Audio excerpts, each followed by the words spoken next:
Hello everyone, welcome back to Visual Literacy Hub. This is Angela.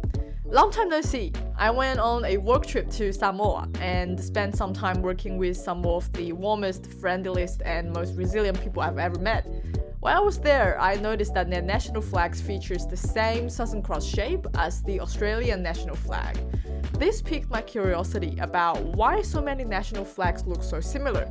So, let's embark on a short journey to explore the design and symbols behind these significant flags and the meanings they represent. Let's go!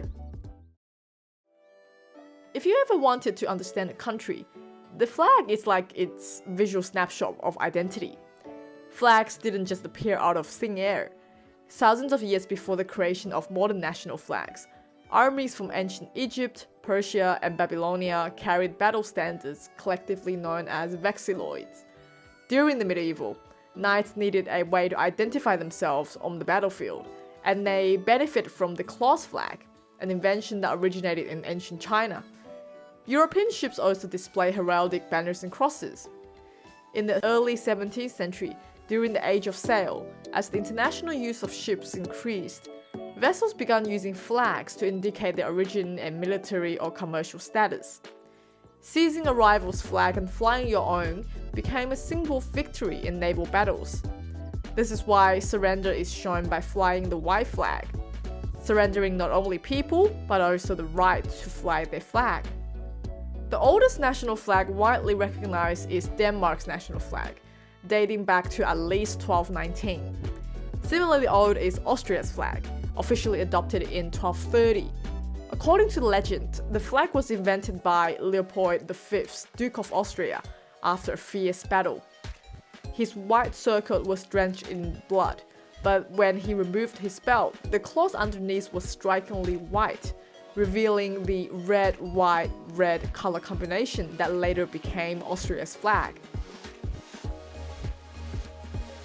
When you lay out all the flags in front of you, you'll start to notice some commonly adopted design. For example, the Scandinavian cross or Nordic cross can be found on the flags of Denmark, Norway, Iceland, Finland, and Sweden, representing their intertwined history and shared impact of Christianity.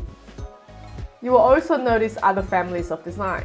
As many as 72 countries adopt the fascist design, while 27 countries adopt the pale design. This posed a challenge for me in distinguishing between countries that share the same colors but have different orientation of stripes, such as Belgium and Germany, or France and Netherlands. 16 countries use the canton design, which places a rectangular emblem at the top left of the flag.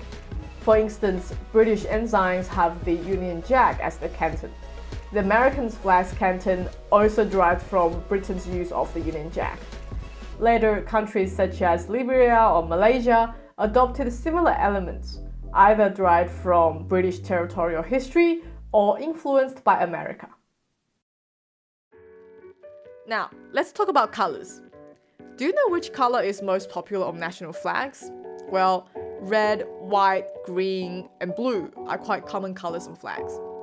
Red, the color of blood and fire, signifies sacrifice, courage, and patriotism. It's often associated with countries that have fought for independence and freedom.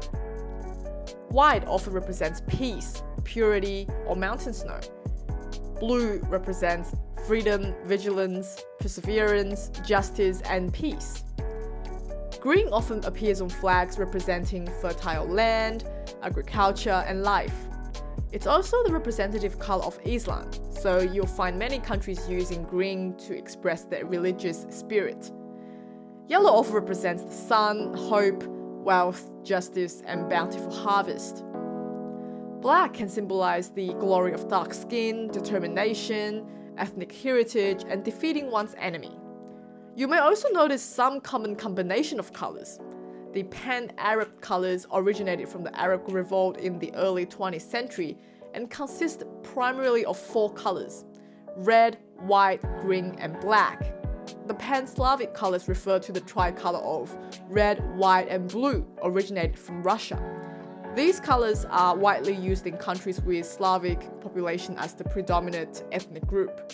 Pan-African colors refer to green, yellow, and red, which represent the Pan-Africanist ideology that aims to encourage and strengthen solidarity among people of African ancestry. Now, let's shift our focus to the popular symbols on national flags. First of all, astronomical symbols form a big family. If you spot a flag with stars arranged in the shape of a cross, you're probably in Oceania, where the Southern Cross constellation lights up the night sky. And if a quarter of the upper left corner is taken up by British tricolour, you've likely stumbled upon a Commonwealth country in Oceania.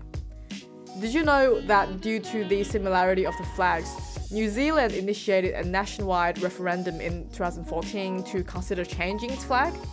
However, the proposed new flag was deemed unattractive, and 56.6% of the population voted to retain the existing flag. The moon and stars often go hand in hand, usually in Islamic countries. But there's always an exception to the rule. Singapore's flag uses a white crescent moon to represent the nation's birth, while the 5 stars embody democracy, peace, progress, justice, and equality. And let's not forget about the sun. Argentina's flag depicts the sun shining in the cloudy sky during the May Revolution of 1810. The golden sun on Philippines' flag symbolizes the Philippines' freedom from colonial rule, with the 8 rays representing the 8 original provinces that revolted against the Spanish. Animals also have their place on flags. Eagles take the crown as the most common creatures, appearing on flags from Moldova, Serbia, Mexico, Egypt, Zambia, Albania, and more. Bhutan goes all in with a white dragon gracing their flag, while both Spain and Sri Lanka choose a majestic lion. Obviously, to compete for a place on national flags, animals that are too cute are disadvantaged. Flags are political symbols because they visually represent complex notions of nations. They are totemic, but they're also practical.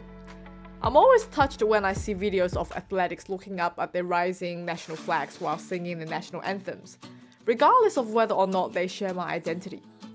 National flags are often taken for granted until events like the Olympics or national celebration days come around, where people start waving these little flags, feeling a strong emotional connection to their nation once again. In this digital age, I hope national flags continue to remain physical, dancing in the wind. I hope people get to touch them, wrap them around their shoulders, and feel proud. I hope you've enjoyed this visual journey as much as I have. Remember, the beauty of flags lies not only in the design, but in the stories they tell. So let's keep our eyes open, minds curious, and continue to celebrate the vibrant tapestry of our visual world. Until next time, bye!